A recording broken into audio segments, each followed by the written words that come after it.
మెదక్ జిల్లా కలెక్టర్ రాహుల్ రాజ్ ఆదేశాల మేరకు కొల్చారం ప్రాథమిక ఆరోగ్య కేంద్రంలో స్వచ్ఛదనం పచ్చదనం కార్యక్రమం పండుగల నిర్వహిస్తున్నారు. గురువారం నాడు కొల్చారం ప్రాథమిక ఆరోగ్య కేంద్రంలో వైద్యులు రమేష్ ఆధ్వర్యంలో సిబ్బందితో కలిసి కార్యక్రమంలో భాగంగా చెట్లు నాటి నీళ్లు పోశారు. అదేవిధంగా కొల్చారం పరిధిలో గల సబ్ సెంటర్లలో స్వచ్ఛదనం పచ్చదనం కొల్చారం, రాంపూర్, అంసానపల్లె మరియు వరిగుంతంలోని తుక్యా తాండాలు ఆరోగ్య శిబిరం నిర్వహించి శిబిరంలో వైద్యాధికారి డాక్టర్ రమేష్ శిబిరానికి వచ్చిన వారందరికీ పరీక్ష చేయడం జరిగింది.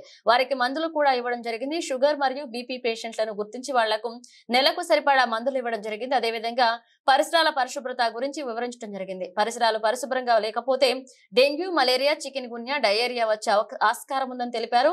పరిశుభ్రమైన ఆహారం తీసుకోవాలి, త్రాగునీరును వేడి నీరు చల్లార్చి తీసుకోవాలని తెలిపారు. తూక్యా తాండాలో ఇంటింటికి వెళ్లి పరిసరాలు ఎలా ఉన్నాయో చూడడం జరిగింది. నీరు నిల్వ ఉన్న చోట ఆయిల్ బాల్స్ వేయడం జరిగింది. ఈ కార్యక్రమం వైద్యాధికారి doctor Ramesh, Madan Mohan, MPHEO Sarita, panchayat secretary Rajeshwari, Praveena, ANM, ASHA కార్యకర్తలు, అంగన్వాడీ టీచర్స్ పాల్గొన్నారు.